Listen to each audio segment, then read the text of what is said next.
potager l'année prochaine. Bon, depuis la dernière fois, on a tout fini. On a fini de tout défricher, tout là. C'était vraiment long et vraiment pas facile. Mais ouais, ça ressemble enfin à quelque chose. Bon là, il y avait le roncier ici, donc vraiment il n'y a pas d'herbe, il n'y a rien du tout.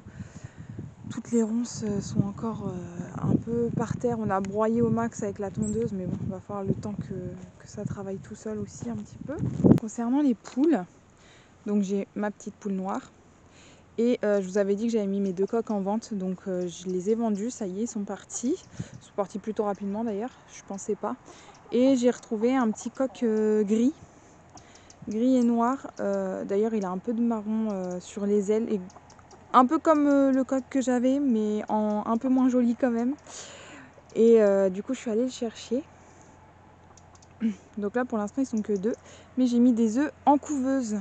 Donc hier, je suis allée chercher 12 œufs marrants. Donc je les ai mis ce matin en couveuse. On va voir ce que ça donne dans 21 jours du coup. Donc ça, c'est la récolte du jour. Donc ça, c'est les radis qu'on avait semés ensemble la dernière fois. Donc il y en a plutôt pas mal. Il va falloir que je les prépare après. On a commencé à ramasser quelques châtaignes. Il y a à peu près 2 poignées, je pense.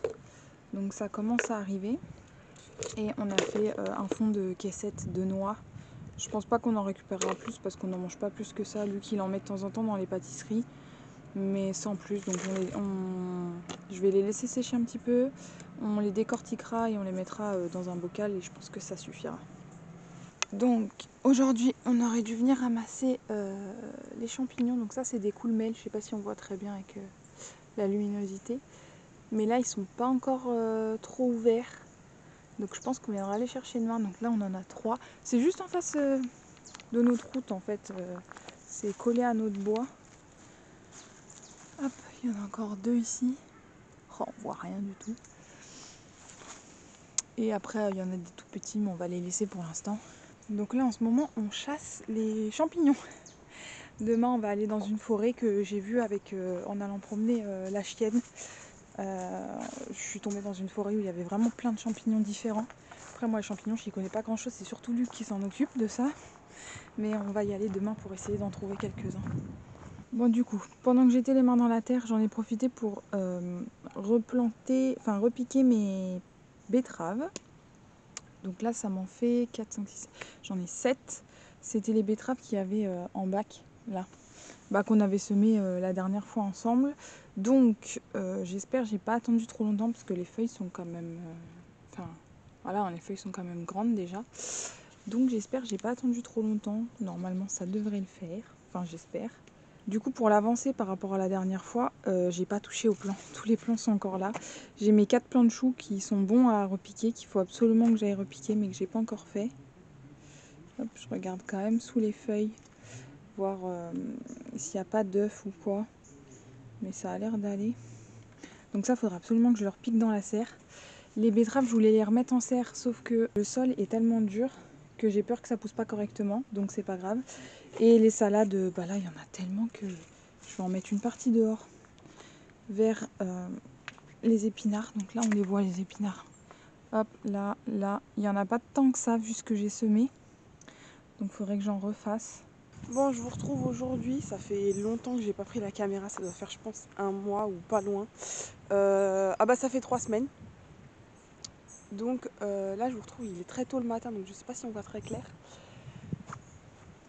J'ai pas pris la caméra avant parce que, en fait, on n'a pas arrêté d'avoir des galères comme d'habitude.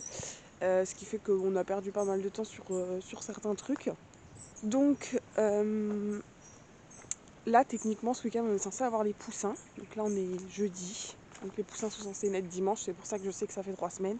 Faut que je démonte un des pneus de la tondeuse parce que j'ai crevé. Normalement, on a regardé hier. À première vue, c'est la chambre à air qui a lâché en fait parce que c'est un vieux tracteur. Ensuite, il faut que j'installe une barrière dans la maison parce que il y a 2 semaines de ça, 2 ou 3 semaines, je sais plus. Donc on a 2 chiens à la maison et on a eu on a eu un problème, en fait ils se sont battus. Depuis c'est un peu compliqué, autant ça nous était déjà arrivé, on avait réussi à les remettre ensemble assez rapidement et ça s'était plutôt bien passé, mais là c'était un peu plus violent. Et du coup on a un peu de mal sur la communication entre eux et avec nous. Donc on n'a pas hésité, on a fait appel à quelqu'un. Parce que autant on connaît beaucoup de choses en comportement, on apprend tout le temps, on se renseigne tout le temps, etc.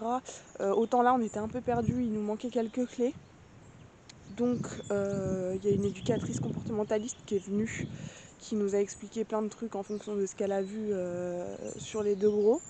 Donc là on a pas mal de trucs à mettre en place pour eux, pour qu'ils se sentent un peu mieux et pour qu'on puisse au final les remettre ensemble. Donc ça nous fait ça en plus à gérer. Donc là il faut que je mette une barrière dans la maison entre la chambre et le salon. Parce qu'on en a déjà une, mais quand Réco est dans la chambre, il arrive à pousser la barrière. Donc là en fait il faudrait que je la fixe et que je mette des crochets pour qu'on la clipse quand on la ferme. Enfin bref, faut que j'organise ça. Et sinon j'aimerais bien avancer un peu. En fait j'ai envie d'avancer un peu partout du coup parce qu'on perd du temps. J'aimerais bien avancer un peu niveau potager parce que j'ai encore des semis à faire. Faudrait que je refasse des oignons, des navets, des carottes, mais je pense que je vais être un peu trop tardive. Bon, sinon, la cabane de la chèvre, elle avance. J'ai mis tous les piquets et les espèces de murs. Faut encore que je mette des planches en bois pour être sûr qu'ils mettent pas de... Pour être sûr qu'ils mettent pas de coups de corne, il faut qu'on fasse le toit, mais ça avance quand même. Et du coup, un des autres trucs que j'aimerais bien avancer, c'est le terrain. Comme vous savez, on a défriché là du coup une bonne partie du terrain. La chèvre continue de nous défricher l'autre partie et une fois qu'elle mange toutes les feuilles des ronces, nous on repasse avec la tondeuse pour broyer en fait les branches des ronces, tout ce qui est tiges, etc. parce que la chèvre les mange pas. Mais comme elle nous les piétine, c'est beaucoup plus pratique pour nous. Donc je vais vous montrer un peu comment ça a avancé quand même niveau du roncier qu'on s'occupe aujourd'hui, puisqu'il y avait déjà un roncier avant, juste là, tout ça là c'était un roncier. Et là on s'est attaqué à un autre, mais celui-là on le fait pas nous-mêmes, on laisse quand même la chèvre avancer d'elle-même, ça lui fait à manger, puis ça nous fait moins de boulot mine de rien. Donc il fait pas encore très jour, donc on voit pas grand chose quand même. Hop, donc avant le roncier il arrivait, enfin il y a encore 2 semaines ou 3, le roncier il était ici, donc la chèvre a quand même bien avancé. Là c'est un peu compliqué parce que les feuilles des ronces elles sont assez en hauteur, donc quand on passe avec la tondeuse on essaye d'aplatir pour que ça les redescende et qu'ils puissent manger, mais bon c'est vrai que c'est un peu complexe. Hop, donc tout ça, là il a bien déblayé. Ici il faudrait passer un bon coup de tondeuse. Ici il faut que je coupe parce qu'il y a un rosier sauvage, donc je peux pas passer la tondeuse dessus, mais il faut que je le coupe à ras.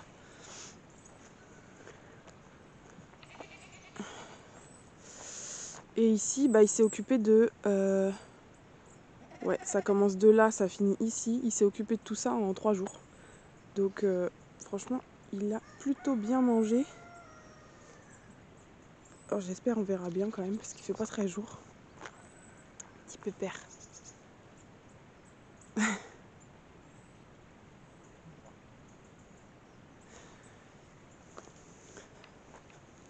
Et là du coup je l'ai décalé ici. Voilà, donc là il a mangé jusqu'ici. Faut que je le démêle parce que tous les matins de toute façon il est emmêlé. Et du coup comme ça il peut attaquer le roncier de ce côté-là, il peut manger des herbes de ce côté-là, il a quand même de quoi faire. Donc voilà, en fait ça nous fait beaucoup de choses à faire, mais au final on n'a pas énormément de temps. Donc c'est un peu compliqué. Là en plus du coup va falloir qu'on s'occupe des poussins dans les jours à venir, que je vérifie régulièrement quand même la couveuse, etc. Même si je vérifie déjà régulièrement, étant donné que j'ai un problème avec mon taux d'humidité, j'arrive pas à le garder stable en fait. Donc je suis obligée à chaque fois de remettre de l'eau. C'est-à-dire que si j'arrive à être à entre 40 et 50% d'humidité, il y a toujours un moment où ça va redescendre. Donc il faut que je remette régulièrement de l'eau. Il faut que j'en remette tous les jours en fait. Ça redescend assez rapidement. C'est pour ça qu'il faut que je surveille régulièrement aussi.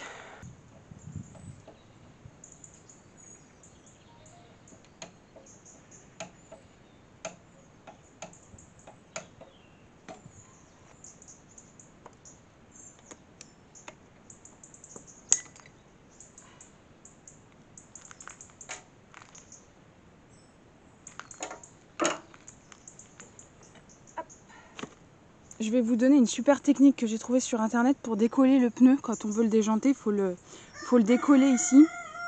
Alors des fois ça part à la main sur les petits tracteurs tondeuses comme ça, mais là j'ai pas du tout réussi à la main. Il était vraiment bien collé. Donc en fait ce que j'ai fait, c'est que j'ai mis mon cri sous sous un truc plus lourd. J'aurais pu le faire sous ma voiture, sauf que ma voiture était trop basse, j'arrivais pas à passer le cri et le pneu. Donc là j'ai pris un tronc d'arbre qui était tombé, je sais que ça bouge pas, c'est hyper lourd. Et en fait en remontant le cri au fur et à mesure, ça va pousser le pneu parce que c'est le pneu qui va lâcher en premier. Et en fait ça va permettre de le décoller. Donc ça franchement c'est une super technique parce que quand en plus j'ai jamais fait ça, j'ai pas les outils pour, et franchement ça marche hyper bien. Et en plus de ça, on se fatigue pas du tout hein, parce qu'il y a juste à monter le cri et ça va tout seul.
Donc voilà, là c'est fixé en haut et en bas, et là du coup on a des crochets. Donc là ça rentre bien ici. Vous voyez, il faut que j'agrandisse pour que ça se clipse parfaitement. Hop. Et du coup après ça ira nickel. Ou alors il aurait fallu que je l'avance peut-être. Ah oui, on peut faire ça. Voilà. Si je l'avance un peu plus, tac, il rentre là et ça passe encore en bas. Donc là c'est bon normalement. On ne devrait pas avoir de soucis. Donc la barrière elle est pas très solide hein. En vrai si Rico il force, il peut la péter facilement. Mais normalement s'il va voir qu'il peut pas y aller, il va pas le faire. On n'a pas trop de soucis avec ça. Quand il voit qu'il peut pas passer, il y va pas généralement. Donc ça devrait le faire, comme ça ils peuvent quand même se voir. Et nous on récupère la barrière pour la porte d'entrée qu'on ne pouvait plus laisser ouverte du coup. Voilà, au moins ça c'est fait. Donc du coup un truc que j'ai fait tout à l'heure mais que je vous ai pas montré parce qu'il faut le faire quand même assez rapidement.